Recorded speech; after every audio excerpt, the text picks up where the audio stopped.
ನಾವು ಹಂಪಿ ಅಂದ ತಕ್ಷಣ ಕೇವಲ ವಿಜಯನಗರ ಸಾಮ್ರಾಜ್ಯದ ಭವ್ಯ ಇತಿಹಾಸ ಮತ್ತು ಕಲ್ಲಿನ ರಥವನ್ನು ನೆನಪಿಸಿಕೊಳ್ಳುತ್ತೇವೆ.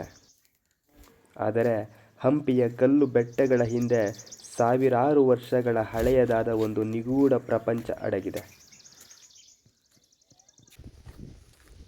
ಈ ಬಂಡೆಗಳ ಮೇಲೆ ಬಿಡಿಸಿರುವ ಚಿತ್ರಗಳು ಬೃಹತ್ ಶಿಲಾಯುಗ ಅಂದರೆ ಇತಿಹಾಸ ಪೂರ್ವ ಕಾಲದಲ್ಲಿ ಆದಿಮಾನವರು ಬಿಡಿಸಿದಂಥ ರೇಖಾಚಿತ್ರಗಳು.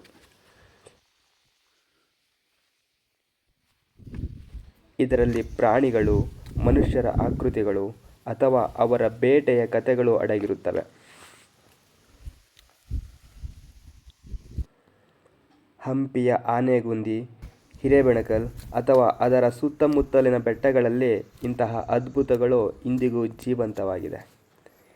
ಯಾವುದೇ ಆಧುನಿಕ ಉಪಕರಣಗಳು ಇಲ್ಲದ ಆ ಕಾಲದಲ್ಲಿ ನಮ್ಮ ಪೂರ್ವಜರು ತಮ್ಮ ನೆನಪುಗಳನ್ನು ಈ ಕಲ್ಲು ಬಂಡೆಗಳ ಮೇಲೆ ಹೀಗೆ ದಾಖಲಿಸಿ ಹೋಗಿದ್ದಾರೆ.